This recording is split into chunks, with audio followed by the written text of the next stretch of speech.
Policy 2019, which will be delivered by Professor G.S. Prasad as a part of the mandatory activity of Institutional Innovation Council. May I now request our President of Institute Innovation Council, University of Hyderabad, University of Hyderabad, to give his opening remarks. Over to Professor Arulagaru. Yeah, Dr. Salman, I would like to thank you, and I would like to welcome all our guests to our orientation session on NISP, which, as you know, is a mandatory event activity that we need to conduct in the third quarter of IISc. So I would like to thank Dr. G.S. Prasad for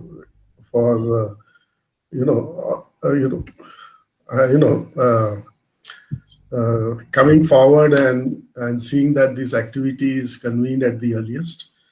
So I would just like to give my opening remarks on today's orientation session on NISP. Actually, it is in line with our Honorable Prime Minister's Startup India policy, which was launched in January 2016, a flagship initiative of the Government of India aims to foster entrepreneurship and promote innovation by creating an ecosystem that is conducive for growth of startups. A good university, therefore, should be a frontline enabler and provide ambience of melting pot of ideas. Diversity of ideas leads to innovation, and there is no better place to see diversity than at a university. Further, cutting-edge research and innovation occurring in the universities kindles the students. There is nothing more exciting than seeing futuristic work in a university lab for an ambitious student or group of students. The other important thing that universities provide is the alumni network. A good alumni network is probably the easiest way for developing alumni student mentorship programs for help, connections, or even funding. A good university will also proactively adapt to changing needs of entrepreneur-focused education, instilling confidence in students to turn ideas into reality. Seeing university's vital role as outlined above, I would like to invite Dr. G.S. Prasad to provide orientation session on National Innovation and Startup Policy Framework for students and faculty, which is timely to provide insights in evolving policy perspective, guidelines to actively support faculty members and students to participate in innovation and entrepreneurship related startup activities. Dr. Prasad is the Director, Research and Innovation at University of Hyderabad, and he is also the Vice President of University of Hyderabad Institutional Innovation Council. Dr. Prasad, I would like you to take over today's orientation session. Thank you. Thank you, sir. Thank you very much. So just to before Salman, I'm just presenting the screen. Let us see. So just before you start, I would like to add some couple of points, sir. Yeah, please. Just for the information of the audience, this is an activity of Institutional Innovation Council, which was started by the Department of Education. That is our Government of India. That is, in this case, what happens is we have Institutional Innovation Council, which covers several activities for the information of all the audience. Like we have an IPR activity, we have a startup activity, we have an innovation activity. So all these activities are carried out under this umbrella. And I would like to inform the audience that we conduct several such activities as a part of this. And we would like all the participants here to take keen interest when we announce some of the the innovation events. A lot of innovation events are happening under this activity. And earlier also, before the IIC was started, we had started with Smart India Hackathon. Now we have innovation contest. And we have seen that every month we are getting such events in the form of Vishwakarma Award and so many other things. So there is a lot of potential involved with respect to innovation and startup, and the government of India has formed this particular IIC with that range, because there is culture of this innovation has to be inculcated with this particular thing. So I request everyone to please participate in that. And let me put a point, even if there are some outsiders for their information, that University of Hyderabad was forefront in such activities. So IIC was formed 2018, but I am sure, I know that very well, that we had this culture, and some of our students were able to have their own startup. And so we are very much in line, because this is in line with the national education policy as well. And it's good to tell you all that these activities have been happening. So then the NISP, which has come up in 2009, which is National Innovation and Startup Policy. Let me tell you, it is for students, faculty, and staff. It specifies very clearly. It's not only for students, and specifically this is for higher education institutes. It provides a framework to enable the institute to actively engage in innovation and entrepreneurship related activities. In this context, it is very much important for us to know the NISP. And again, I invite Dr. G.S. Prasad, who is a Vice President of IIC, the Director at IU, to take over. Over to you, Professor Prasad. Thank you, Salman. I'm just sharing the screen. Yeah. So present now, right? Yeah. Then you have a window. Yeah. You just click on window. Then you will see your presentation somewhere there. If it is already open. So you should click on the window, not on the entire presentation. Better go for window. We can do entire screen also. Okay. Some browsers you have it. Okay. You are able to see your presentation, which is open there. Yeah. Please click on that. So this is what the one. Can you see it? Yeah, it's coming. So I request all the audience, if they have any queries, they can put it out of the chat box, and we'll take it. Yeah. So as mentioned earlier, once the talk is over, it will be a brief one. Basically, the ICC wants you to interact. You may be having a lot of questions, enthusiasm, etc. We just want to clarify, and I also would like to tell you, as part of this session, I'll be just dealing about what is there in the National Innovation and Startup Policy and what already we have in place. We have a lot of achievements to share. That will be the second part of my talk. Please slideshow. Please do the slideshow, Professor Prasad. So it is there as a slideshow. I can see it in slideshow. Can you see it now? Yeah, just press F5, or go to slideshow and share the entire screen. Click on the slideshow at the top. No, it is coming as slideshow. So it is coming as slideshow for us. Oh, thank you, madam. Thank you very much.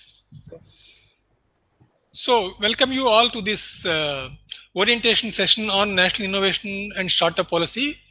It mentions it is for students and faculty. You can everywhere it is mentioned students are the prime focus.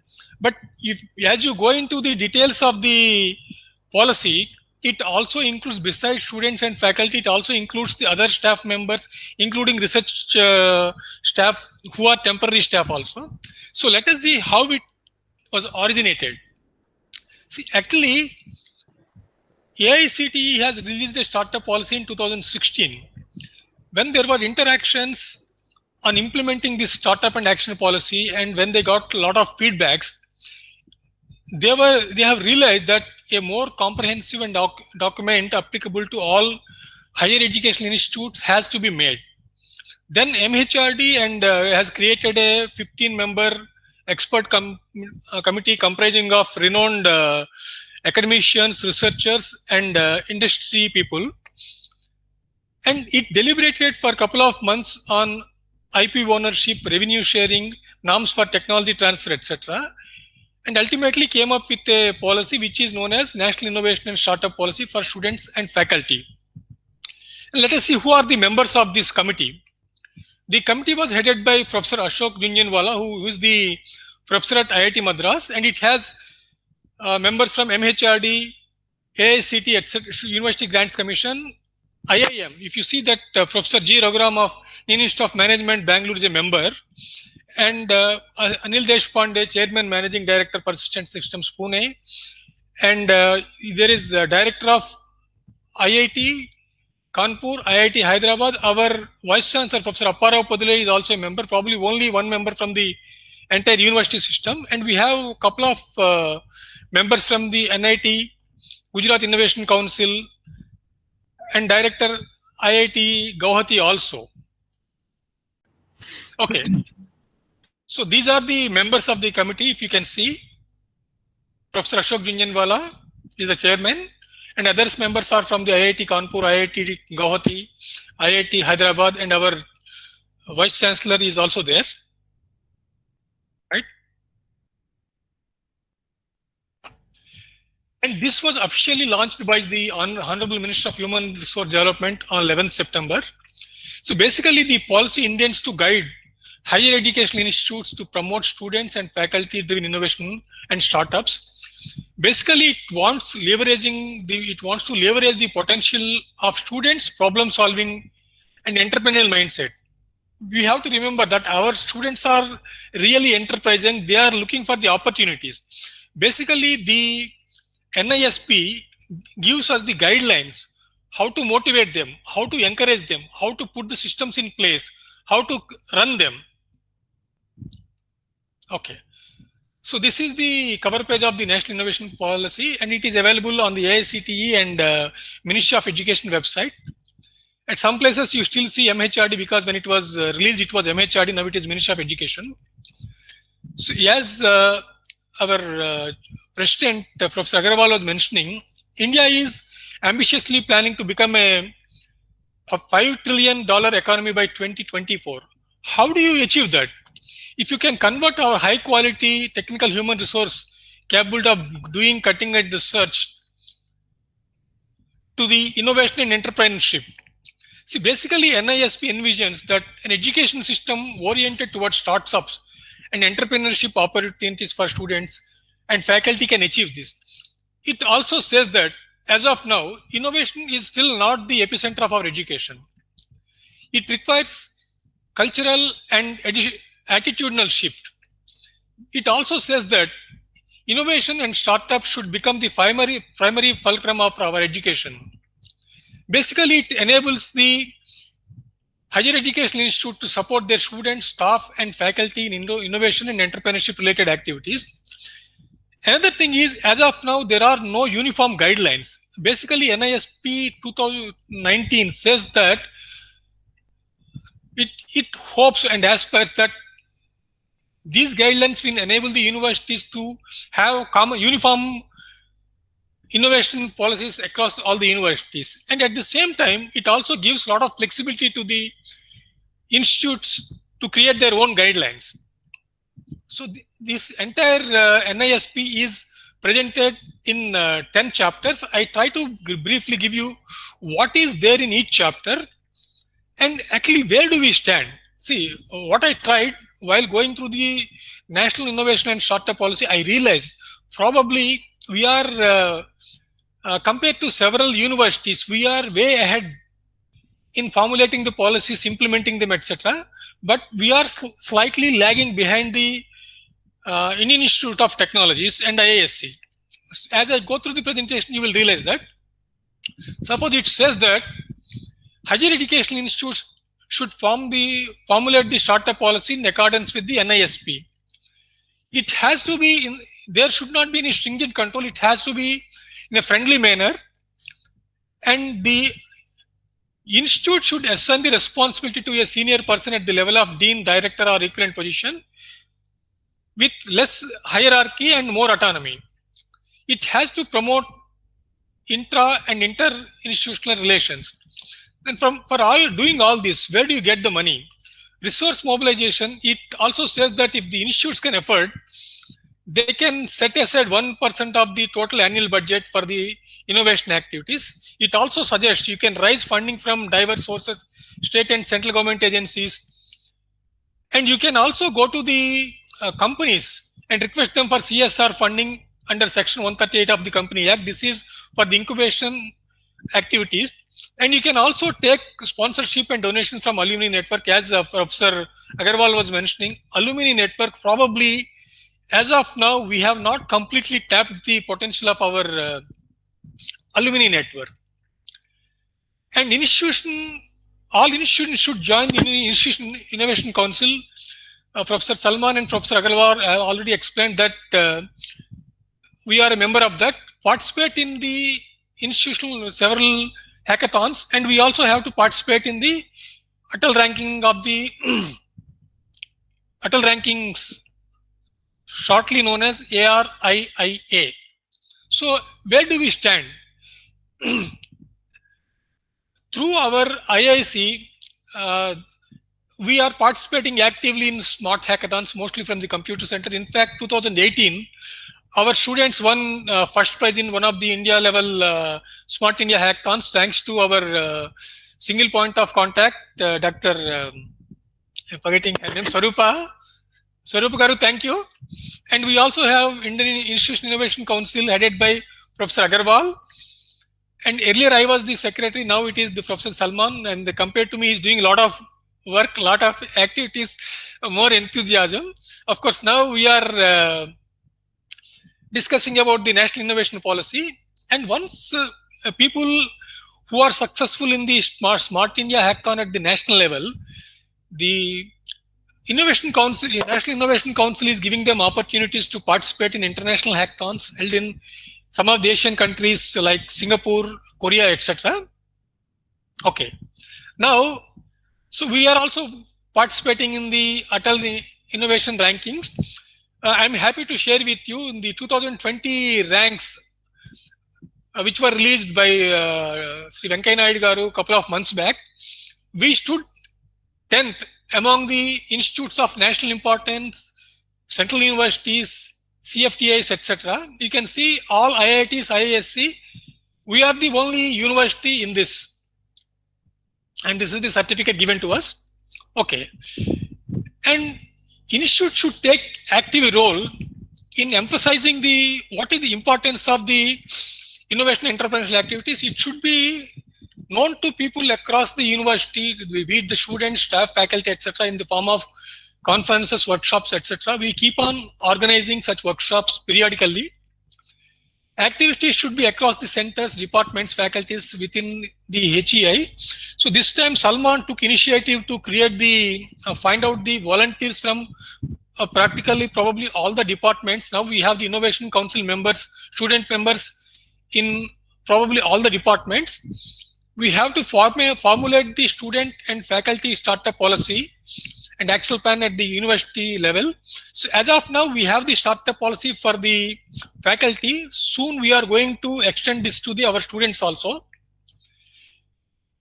And actually, when we are doing such activities, because being one of the well-known universities, we should not confine to our boundaries. Rather, we should go beyond our university boundary and try to help the people nearby. As part of one of our activities, we are helping the 10 nearby universities and 12 universities and colleges in Telangana and same number in Andhra Pradesh also. And we should also actively develop the international partnerships in the form of international exchange, internships, and engaging international faculties in the teaching and research. In this regard, I would like to share with you, we have active collaboration with we tried for active collaboration with Technical University of Singapore. And about 1.5 years back, a team from Princeton University came to us. We have signed an MOU that was basically for research and exchange programs. But now we want to extend it to the, actually when they came, they were very keen on having MOU for the innovation related activities, but that time we could not do it. Probably we'll go ahead now. Okay. Now, the second part of this NISP, it tells us to create pre-incubation and incubation facilities for nurturing innovations and startups. And it also says that incubation and innovation need to be organically linked. See, as we know, without innovation, you cannot the new enterprises cannot succeed. So if you are doing innovations in innovative research that can lead to enterprises, ultimately what we want, at least couple of our enterprises should be financially successful. And that is the ultimate motive. And it also says that facilities for supporting pre-incubation in the form of IIC, EDC, Innovation Cell, Startup Cell, student clubs, etc.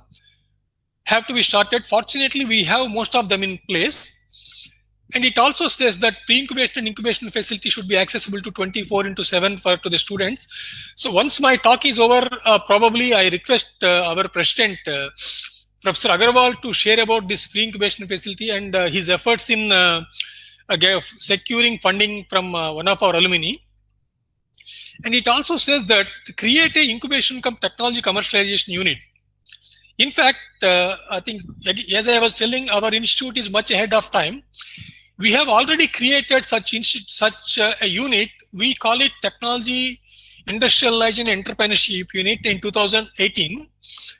And it also says that we have to preferably create a Section 8 company. We have also created a Section 8 company by name ASPIRE, Association for Scientific Pursuits and Enterprises, etc. See, so once you create, why you need to create this Section 8 company? An university being a educational institute, a non-profit organization, it cannot hold equities in the alumni or outside companies when they are incubated in the university premises. So that's why it envisages that you should create a Section 8 company, which we have already done. In doing so, see, the Section 8 company will have more freedom to interact with the incubators and decision making. If it is part of a university, there will be a lot of administrative procedures, so it may not be useful. And it also encourages all faculty to offer mentoring services to the incubators within the campus and outside the campus also. So now again, see, where do we stand? As I was telling you, university students or alumni can be part of our innovation clubs, and thereby they are members of the Innovation Council. And as Salman was mentioning, as part of the Innovation Council, we offer them the pre-incubation facility. And if they are successful, they can go to one of our 3 incubators, KITE, TBI, BioNest, etc. Again, probably, maybe I am overemphasizing. Again, we are much ahead of time.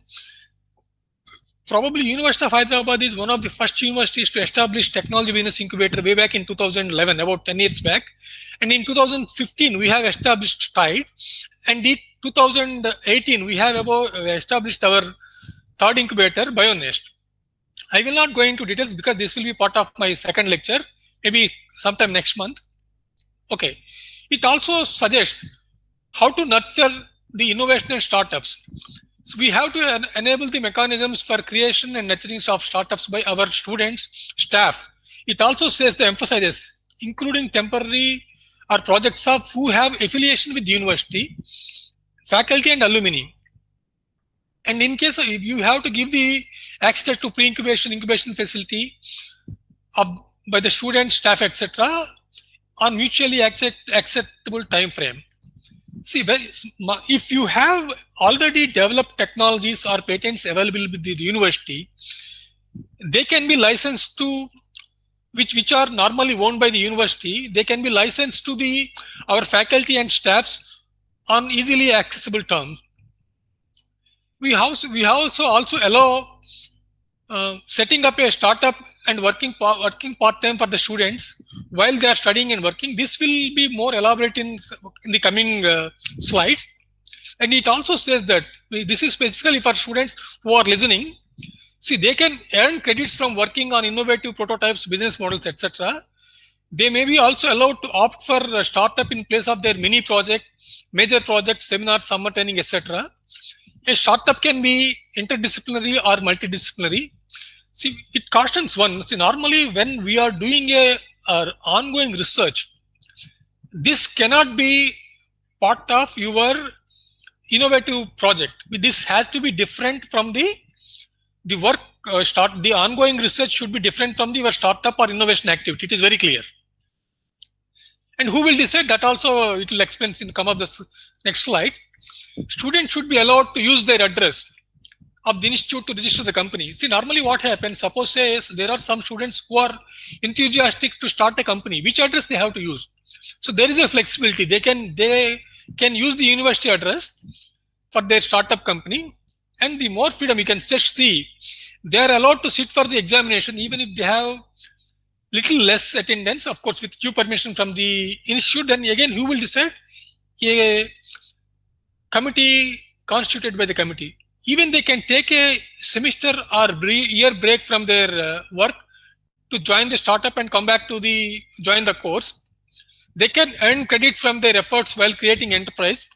So for all this, a committee will evaluate startups by the students and may consider giving appropriate credit for academics.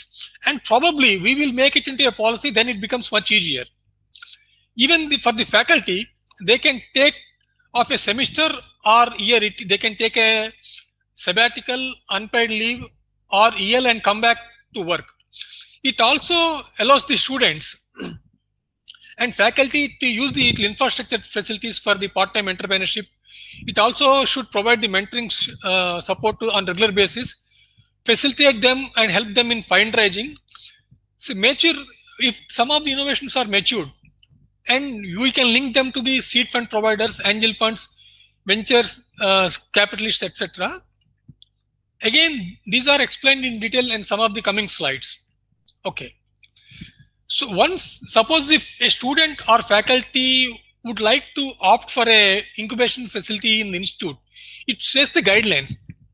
The institute may take 2 to 9.5% equity from such company if we are providing the support and if they are using the institute IPR.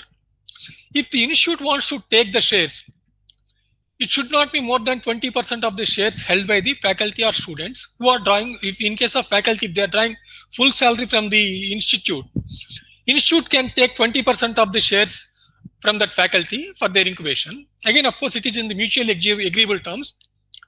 Faculty or staff can spend up to 20% of their office time on the startup in advisory or consultancy role and do not compromise with their existing academic and administrative work and duties. So if the faculty are taking EOL or if they want to become a full members, there is no restriction on how much share they can hold. Suppose if a faculty or staff is holding executive or main regional position in incubation in a startup for more than 3 months, they should ideally go for sabbatical or leave without pay. See, there is one more interesting thing. See, when you are coming for incubation, it can be in the equity mode or rent mode, etc. See, if a faculty or student want to explore whether they want to give the equity or they want to pay the rent, the institute should give them cooling period of 3 months. So let them start with the rent mode. In 3 months, they can decide whether they want to give equity or they just want to continue with the rent model. So we also have to extend the startup facility for the alumni and of course the outsiders also, which in fact most of our incubators now are outsiders only. And we have a couple of faculty incubators like Professor Dayananda, Professor Nangia, Professor Ramachari is also probably there. Okay. One more thing, as of now, there is some confusion in the minds of the faculty. See, the primary work of all the faculty in the education institutes is teaching and R&D projects and industrial consultancy, etc. Now they say that if they are going for industry-sponsored projects, incubation and innovative activities, they should be given due weightage and it should be considered while evaluating for the annual performance of the faculty. And it also says that every faculty may be encouraged to mentor at least one startups. Actually, at the BioNest and TBI, we are trying and we are requesting the faculty of School of Life Science to mentor at least one of the faculty on the mutually agreeable terms if their research innovation and research interest matches. See, product development, commercial, as well as the participating and nurturing the startup should be added to the bucket of faculty duties. See, in fact, it also says that faculty should be given a flexibility of choosing what they want to do in the match of the activities in addition to the minimum required for teaching and guidance. They can, and it's also that institutes may also need to update, change and revise the performance evaluation policies for the faculty and staff. unless we do that, what is incentive for the faculty? Because if you say that, if the faculty are evaluated based on the research publications, impact factors, and citations, why they will have motivation? So it suggests that probably we have to revise our policies on evaluating the faculty. Okay. So once you have your products or patents, who owns the rights? And especially if they develop the institute.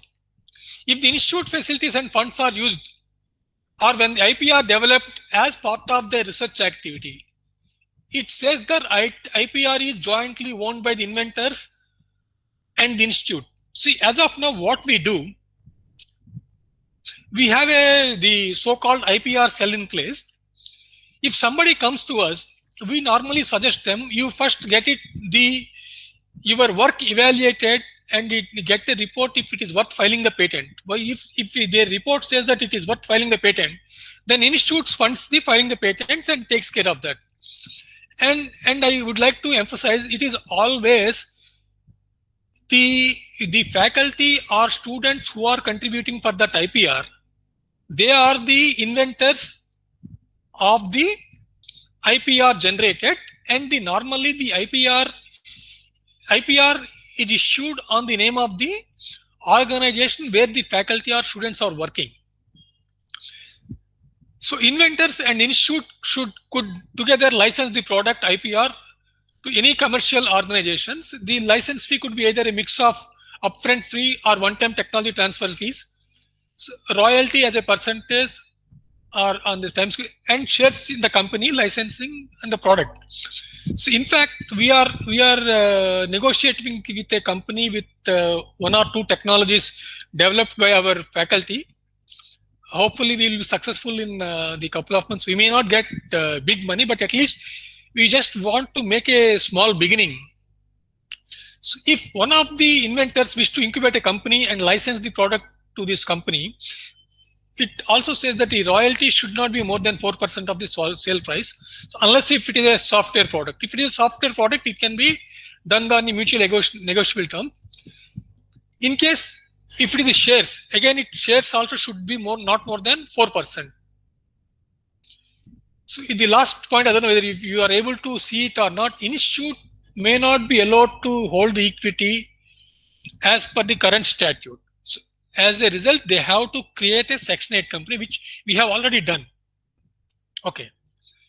So once the product or IP are developed in innovations, if assuming, so we were talking about if a student or faculty or a staff developed a technology or product using the university facilities, so the university also will get the share. Assuming if the product or IPR was developed not as part of the curriculum, not using university's facilities, then who will be the owner of that such product or technology?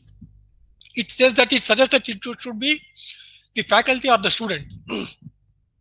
Sometimes there may be dispute. You are working here, you are using our facilities. If such dispute arise, then the committee has to be constituted by the institute, which will settle that issue. The IPR cell will be a facilitator only for providing the services. If the institute is paying for filing the patent, then a committee which has to examine whether the patent is worth filing patent or not. As of now, we are doing that. If somebody comes to us, then we refer it to the committee, and once the committee says that it is worth filing patent, then only we are going for filing. See, if the inventors are using their own funds and not institute funds, then they alone should have the say in patenting. Again, not only funds.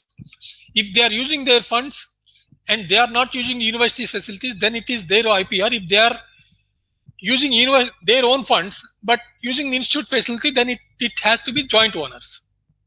Okay.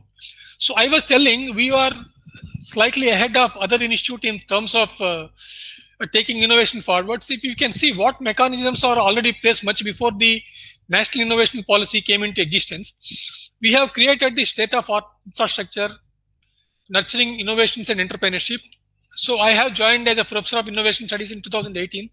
We have an IPR cell and IPR policy in place. We have framed guidelines for undertaking industry-sponsored and consultancy projects. There is a faculty enterprise scheme in place. We have a research policy in place. We have also created Chancellor's Awards for young faculty who are below the age of 45 years. We are also trying to fund best innovative projects in the form of pre-incubation to the students.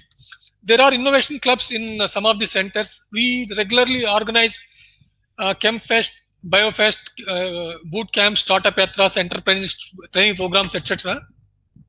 Okay, so these are the guidelines. 2017 probably. Now we modify. These were brought up when Professor Nirmal Viswanathan was the coordinator of the R&D. Now probably these will be modified to include the students and faculty also, staff also. Okay, so how do you organize? It suggests that you have to. So probably while recruiting, you try to recruit the staff who have strong inclination towards the innovation and entrepreneurship, and who have the industry experience. Probably they will help the organization in inculcating and fostering the innovation and entrepreneurship culture. Try to get the external experts, subject experts, or alumni who can be engaged for the strategic advice and bringing the skills which are not internally available. We do it periodically, but as Salman was telling, as part of the Innovation Council or as part of the institute activities or a TAYU activity, Aspire activities, we keep on organizing several programs. But the participation from the faculty and students and staff is so far not so encouraging. Is it because we are not making it visible, or they are busy with their own works, etc.? So probably we'll make more effort, probably go to different schools and departments and encourage them to take more active part in the activities. So faculty and staff should be encouraged to do courses on innovation, entrepreneurship and management and venture funding, etc. Reward the staff by offering them sabbaticals, office space, etc. for the entrepreneurship activities. If possible, try to reduce their teaching load. So when you are evaluating their performance, the performance matrix should have a mixture of teaching, entrepreneurship, research, etc. This probably we have already discussed once. Okay, how do you create innovation pipeline and pathways for the entrepreneurs? See, the innovation and the startups, I think students are the best force. It says that you expose the students to the innovation and pre-incubation activities at their early stage. We tried it in a small way. I think last year we have called for a pre-incubation competition. We have received about 20 applications and we have shortlisted 2 of them for minimum support. But unfortunately, in between COVID came and it went to a backbench. Now probably slowly our students are coming back to the campus. We will activate it. Through pre-incubation process, you try to identify the problems, give solutions, provide proof of concept, prototype development, etc. Once you do this, once you establish the proof of concept, as I was mentioning earlier, we can give you the incubation place. I think as of now we are charging, but if our students would like to further test their areas, we are open to the idea of giving a incubation place, at least if not a complete lab. We can offer them bench space free of cost for a couple of months, and also request the students. See, it may, as an individual, you may not be able to do the activity, but as group, I think you are marvelous. So like what we have seen in the hackathons, etc. You are very enthusiastic. In fact, in the last hackathon, it went beyond midnight. I think I was surprised to see that Dr. Swarupa stayed up to 3 o'clock early morning. See, you collaborate with the external agencies and ecosystem enablers who can provide network support to the incubation and startups. We also should connect the student entrepreneurs with incubate startups for internship, experience sharing, organize competitions, etc. In fact, through BioNest and TBI, we are trying to offer internships to some of our students. Some of our students are already availing the facility. In fact, we discussed it with the Dean School of Life Sciences and Head Biotechnology and heads of the departments, and especially Head of Biotechnology about the internships, because it is part of their our MSc Biotechnology students curriculum. Okay, so what are the norms for the faculty startups? We have already discussed. Norms for the faculty startups should be created by the institutes. We have already created that research enterprises of the University of Hyderabad. See, if you have already, ideally, when the faculty wants to start an enterprise or startup, it should be a technology that has originated from the institute, because some of our faculty worked, and it is easier for us. We will not have hassles because the IPR or technology is ours, and it can be taken forward as a startup. See, while doing this, a role of faculty may vary as a owner, direct promoter or mentor, or as a consultant, or as a member of on their board. The faculty should remember there should not be any conflict of interest with whatever research they are doing and whatever startup they are starting. So we have to develop a policy on conflict of interest, etc. That it is already there in our research enterprises policy. See, sometimes what happens, the faculty startups may consist of the faculty members alone or their students or alumni. There has to be clarity. Ideally, there should not be students who are doing the PhD here now. In case such students want to become a part of their startup, ideally they should take a semester break. Similarly, the faculty members also, they can take a semester or 1 year break from service if they want to become devote full service to the startup. So it also says that faculty or staff holding the executive or managerial position for more than 3 months ideally should go on sabbatical leave or leave without pay or earned leave, etc. There, the startup or enterprise work must be clearly separate and distinct from the ongoing research at the institute. And it also says that the faculty must not accept gifts from the startup. They should not involve the research staff and other staff of the institute in the activities of the startup, etc., vice versa, that we have discussed. So in case you are using any human subjects, you have to get the clearance from the ethical committee of the organization. Sometime back we were discussing this issue, whether as part of Aspire we have to establish an ethical committee, but now it is clear. I think we can go to the ethical committee of the organization. We can selection of if in case the faculty are requested by the outside national or international accelerator to be a mentor for more than a couple of months, ideally they can take 1 semester break, and that faculty should be permitted to avail such opportunity by the university. Okay, now coming to what we have in place, University Hyderabad, I was telling you earlier we had the technology, industrialization, entrepreneurship unit. So now we have combined research R&D unit and technology enabling TIU into one unit called Research, Innovation, Technology and Entrepreneurship Unit, under which we have the Aspire. Of course, this TIU, it is no longer in picture now. Under the Section 8 company, we have 3 incubators, TBI, TIDE and BioNest, headed by our faculty. I think TBI is headed by Professor Lalita Guruprasad, and now we have also included Professor Ramu Sridhar, TIDE by our 2 senior faculty members, Professor Rajaram and Professor Naresh. BioNest, I forgot to change the name of the coordinator.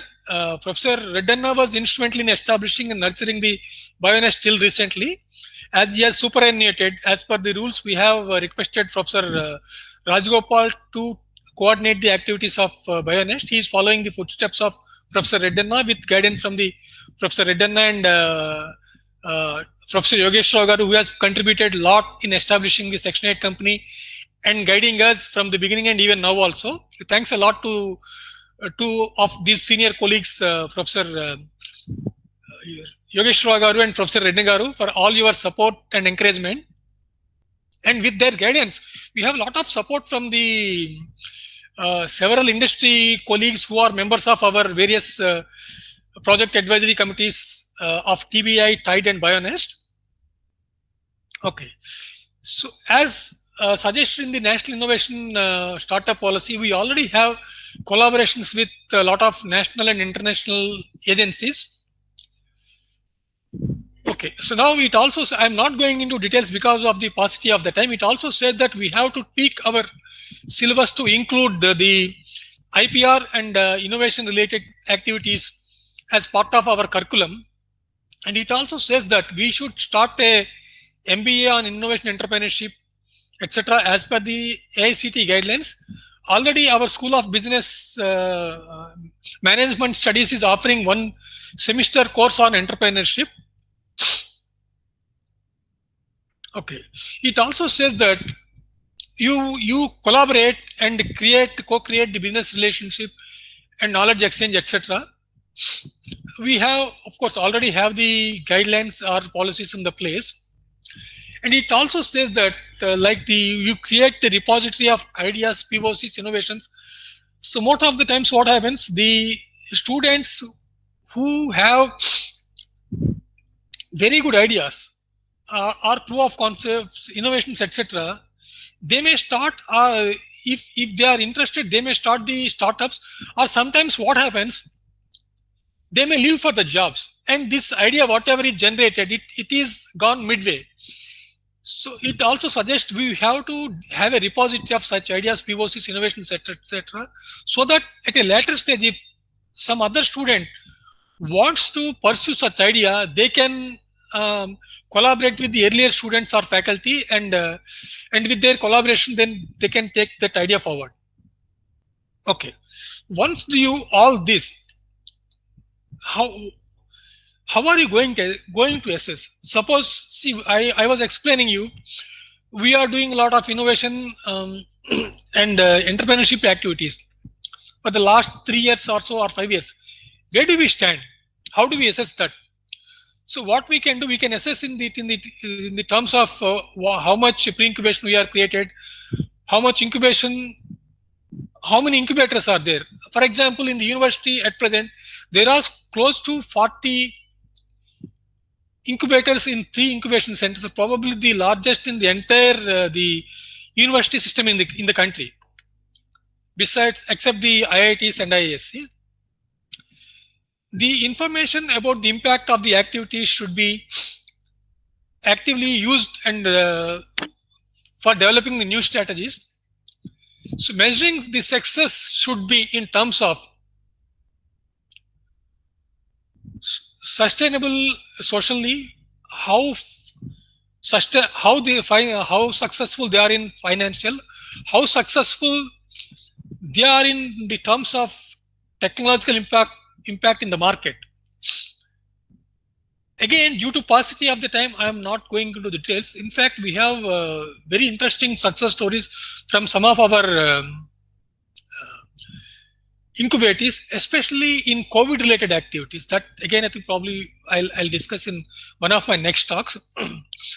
See, how many of our enterprises are at the commercial state, develop, and how many sustainable enterprises we have made, it is critical. So in the long run, everything is measured in terms of how many of our incubatees are successful commercially, or how many of the technologies have gone from our university or our incubators to the market, and how many of them are actually successful. So the way forward, see what the National Innovation Policy says, that it tried to make a uniform suggest that there should be uniform guidelines throughout the educational system. In order to achieve this, there has to be full-fledged support from the education institutes.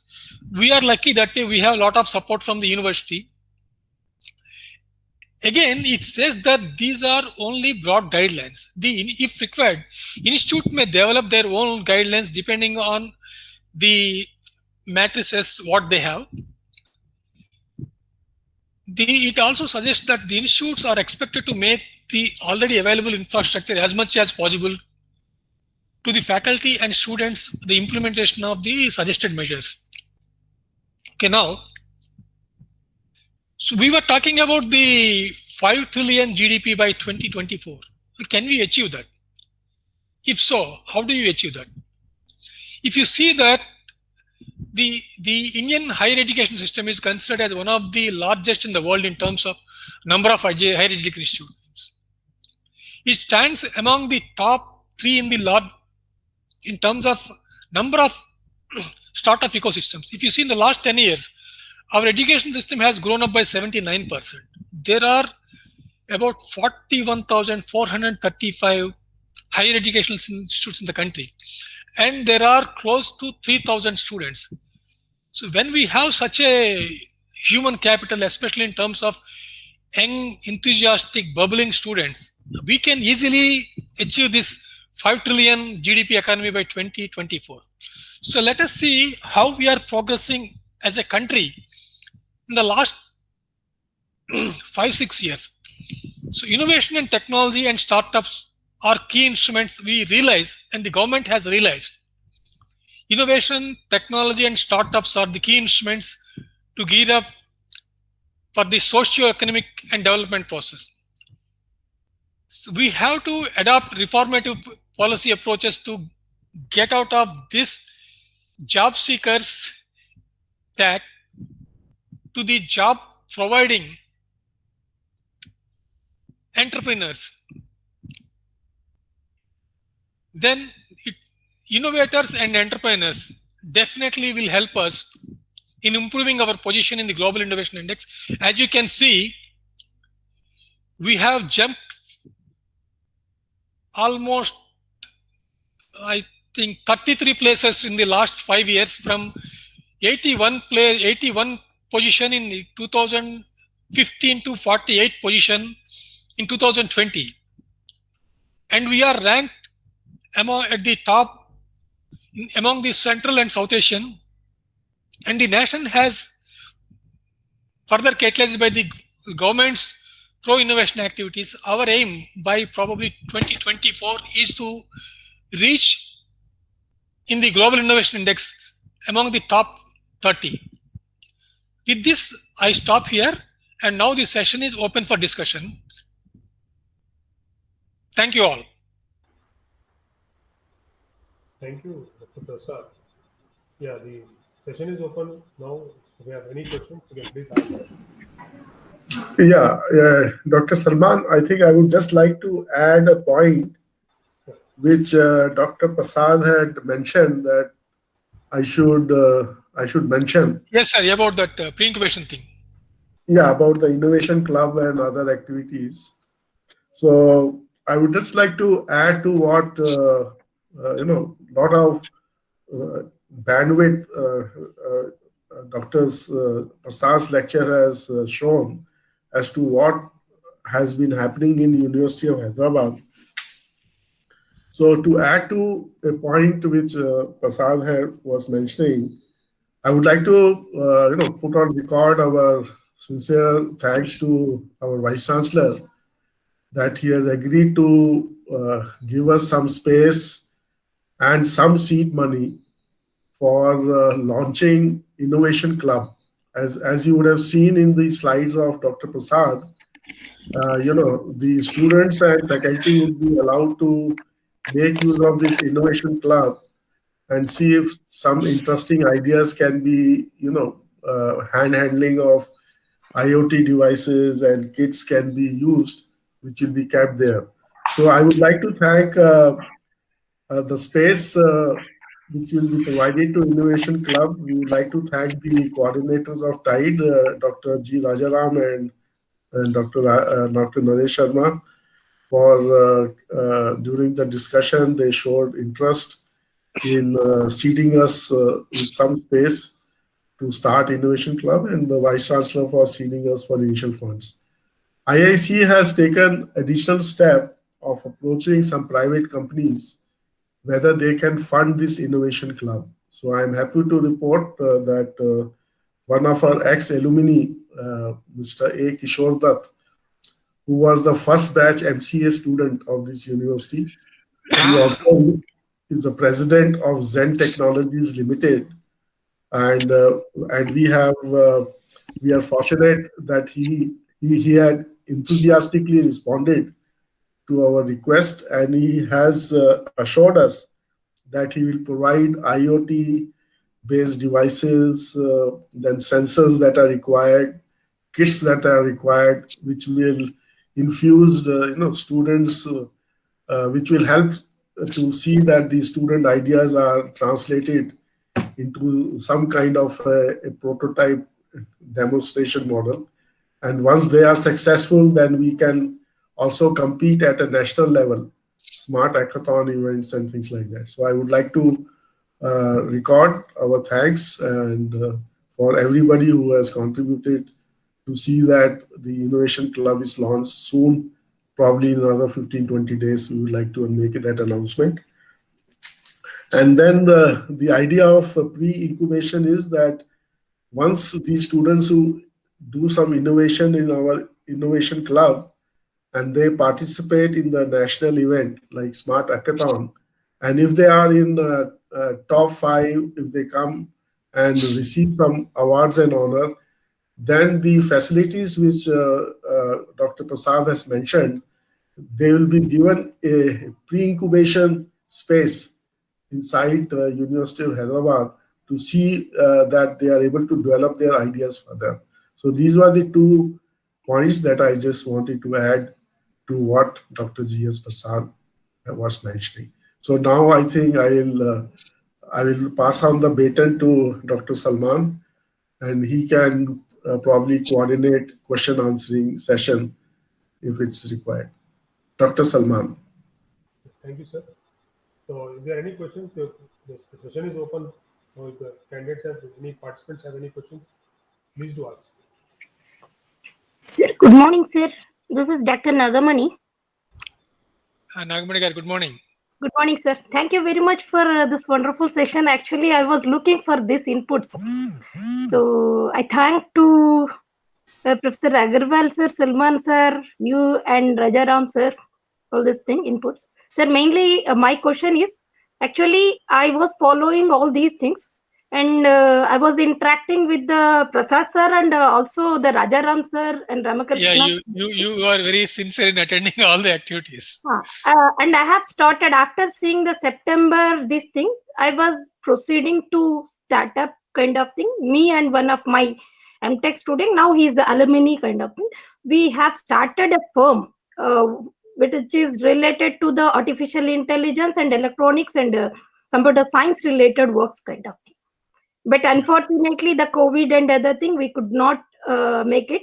Even I attended presentation, but that time I was not good at entrepreneur presentation kind of thing. I'm purely academic, this thing. I was just looking the academician oriented, the benefits to the academy, the institution and student, the business. But actually we were working on this thing. And during this lockdown period and other thing, reserve work and other thing. So one of the opportunity we got it, sir. Actually, that BPCL from. You were telling about BPCL funding, right? Yeah, actually, that they have communicated to the vice chancellor, sir, and also our department. Even we had that person has talked to our dean also. But because of this COVID and other, we could not do the proper procedure. Here, my question is that there is a query as a faculty. What maybe some of inputs you given, but we have done that thing. Now we want to do that proceedings. The company BPCL company is willing to collaborate and support the whatever mode kind of thing. So they are want to collaborate this thing. This is especially for the task is something societal problem is the present see, response. Nagamani, this is about the purity of the petrol, right? No, sir, it is actually the fraud happening in petrol bunks. Oh, okay. So, okay, right. Actually, we had one research paper published, and that thing, by seeing that thing, they came. Yeah, that the adulteration part is our work. We are continuing research part kind of thing. But actually, this is actually a business logic kind of thing, sir. They are willing to collaborate with the university. Actually, they are already CDAC. But our work and our infrastructure and other thing they have seen, and they are looking for how they can collaborate and this thing. I have explained them this opportunity, what our university. So now tell me what you expect from us. I need to proceed because they are waiting. Last 6 months they are waiting. September they communicated. They are asking why your university is not responding. Is there interest? I said that because. But probably I think. You told me when we met during the flag hosting. Yeah. So I think we'll meet on Monday. Yeah, I'll come with all the inputs.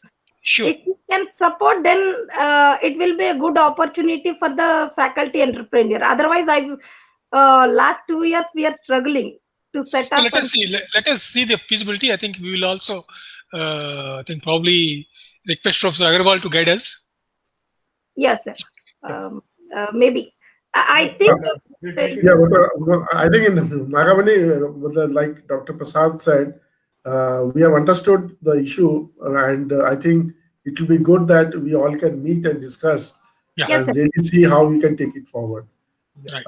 We would like to request other guests who have joined us if they have any specific query. Okay. Thank you very much, sir. Thank you for. Thank you, Nagamani. Thank you. Any other queries from the participants?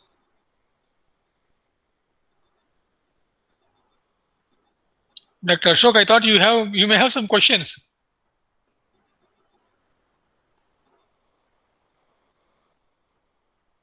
Okay. So Rajaram Garu. If there are no other queries, this is just to add to our faculty and our students. See, procedures will be there to see how it can be taken forward administratively. My own feeling, and I would like to follow this as long as I am coordinator for TIDE, is get going with the development works. Do your technology development, and if you need to use these facilities to start with, and I think I am all for allowing everybody to do that in the interim. So don't get stuck with procedures about what to do. They will unfold and they will happen once your product development is proceeding well. So we can discuss the process for registering companies and what kind of MOU to enter into the funding agencies and so on. But in the meantime, get going with your technology work, and definitely I think we are all for pushing it forward with whatever facilities we have. Yeah. So I also would like to add, see, as Professor Rajaram is mentioning, so we have systems in place now, and we have funding, etc. But when the situation was really not conducive, very hard, Professor Rajaram, Professor Naresh, these people really stick to it. I mean, I must appreciate their tenacity and enthusiasm and commitment. Thank you, sir.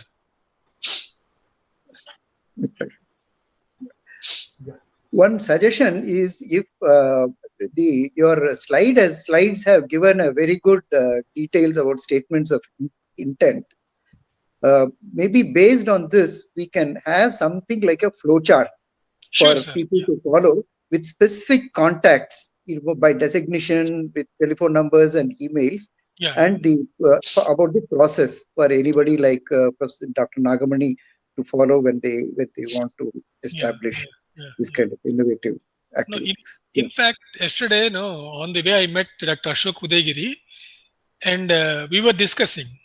We thought, see, if it is in a form of document of about, say, 10-20 pages or 1 hour lecture, people may not grasp everything. So what I felt, maybe a two-page summary of what is there in the NISP and from the university side to the faculty and students in some bullet points. That will be more interesting. Yes. Yeah. Okay, sir.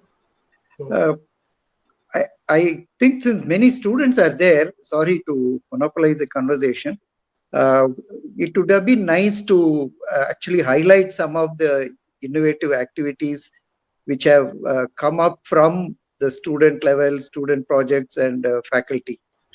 So maybe it can be done in future, but actually, sir, if you remember, I would just like to add to what the query of Dr. Rajaram. I think, like Prasad said, it was just initial, we were just trying to lay down the landscape of what is happening at University of Hyderabad. I think specific information to instill interest in the student, I think what Dr. Rajaram is suggesting is a very good idea, that our future interaction should include the incubatees which have translated into some interesting, our internal students who have won hackathon events. We can ask them to come and give presentation of their experiences, so that the larger body of students and faculty are getting motivated. So, we will do that, sir. if there are any more questions? Any questions from the students? Yeah, I think there is one Mr. Panay in Bode.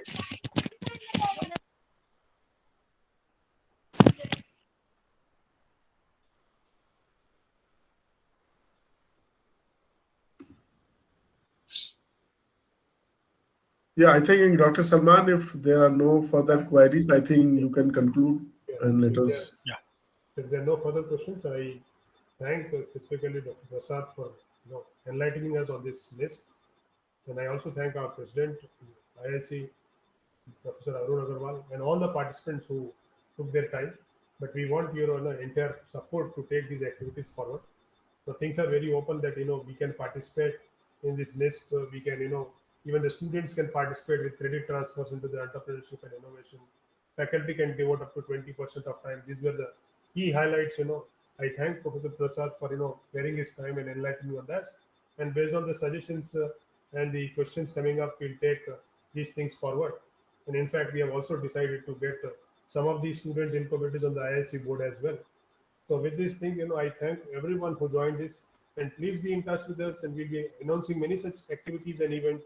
Do connect with us for more such information on this. I thank you once again. Thank you all for joining.